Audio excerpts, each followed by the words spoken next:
Assalamualaikum warahmatullahi wabarakatuh. Perkenalkan, nama saya Puput Aprianti dengan NIM B1B1222046. Video ini dibuat untuk memenuhi tugas mata kuliah Tata Kelola Keuangan Pemerintah dengan dosen pengampu Bapak Wirmi Eka Putra. Dengan materi yaitu kebijakan fiskal. Pengertian kebijakan fiskal merupakan salah satu kebijakan dalam perekonomian yang dilakukan oleh pemerintah melalui instrumen anggaran pendapatan dan belanja negara atau APBN. APBN merupakan instrumen yang mengatur penerimaan dan pengeluaran negara dalam rangka membiayai pelaksanaan kegiatan pemerintah dan pembangunan, mencapai pertumbuhan ekonomi, meningkatkan pendapatan nasional, mencapai stabilitas perekonomian, dan menentukan arah serta prioritas pembangunan secara umum. Materi pertama yaitu tentang asal mula kebijakan fiskal. Kesadaran terhadap pengaruh, pengeluaran, dan penerimaan pemerintah belum lama muncul dalam dunia ilmu pengetahuan.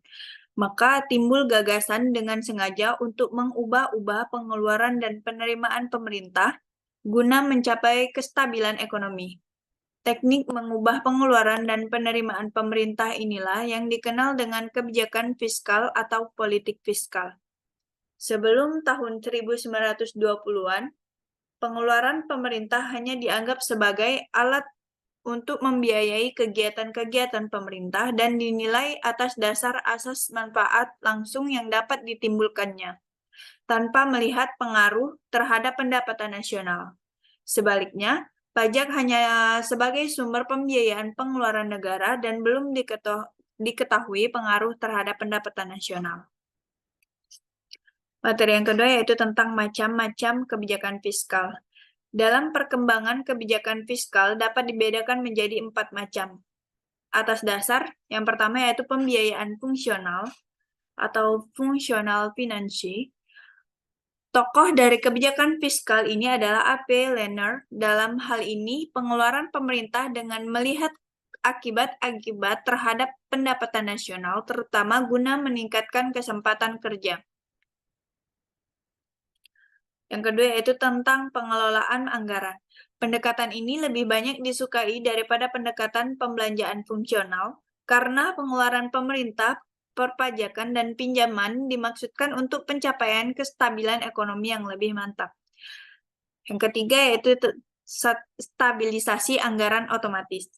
Pada akhir tahun 1940-an, kepercayaan lebih banyak diberikan kepada mekanisme otomatis dari politik fiskal. Penyesuaian secara otomatis dalam penerimaan dan pengeluaran pemerintah terjadi sedemikian rupa sehingga membawa pada perekonomian menjadi stabil tanpa campur tangan pemerintah yang disengaja. Yang terakhir yaitu ada anggaran belanja seimbang, suatu modifikasi dari atas anggaran yang disesuaikan dengan kesadaran adalah pembelajaran secara seimbang dalam jangka panjang, tetapi ditempuh pada masa depresi dan surplus pada masa inflasi. Materi yang ketiga yaitu tentang tujuan kebijakan fiskal. Umumnya, tujuan yang ingin dicapai oleh kebijakan fiskal adalah kestabilan ekonomi yang lebih mantap. Artinya, tetap mempertahankan lalu pertumbuhan ekonomi yang lebih mantap, tetap mempertahankan laju ekonomi yang layak tanpa adanya pengangguran yang berarti di satu pihak atau adanya ketidakstabilan harga-harga umum. Yang pertama ada mencegah pengangguran. Pencegahan timbulnya pengangguran merupakan tujuan utama dari kebijakan fiskal. Kegagalan dalam mencapai kesempatan kerja penuh tidak hanya berarti tidak tercapai tingkat pendapatan nasional dan laju pertumbuhan ekonomi yang optimum, tetapi juga berakibat kurang menyenangkannya bagi perorangan yang menderita atau yang mengalami pengangguran. Yang kedua ada stabilitas harga. Aspek kedua ini dari kebijakan fiskal adalah mempertahankan stabilitas harga umum pada tingkat yang layak. Penurunan yang tajam dalam harga-harga umum jelas akan mendorong timbulnya pengangguran karena sektor swasta akan kehilangan harapan keuntungan, bahkan keuntungan mereka akan semakin mengecil. Materi yang keempat yaitu tentang konflik antara stabilitas dan kesempatan kerja.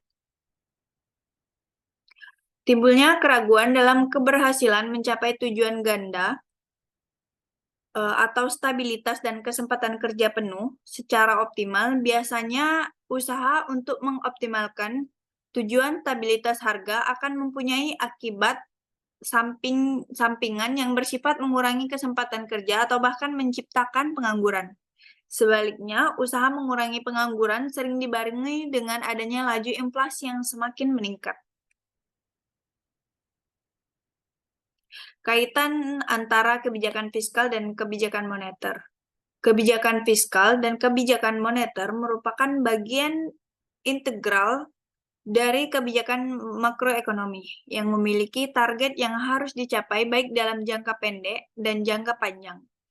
Sudah lama terjadi perdebatan antara kebijakan fiskal dan moneter. Di satu sisi, kebijakan moneter diarahkan pada pencapaian target menjaga stabilitas tingkat harga.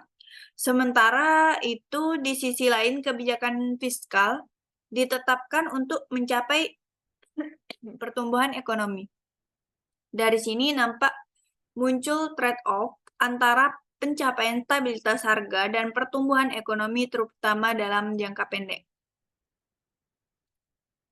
Kesimpulan, kebijakan ekonomi memiliki peran yang sangat penting dalam suatu tatanan negara.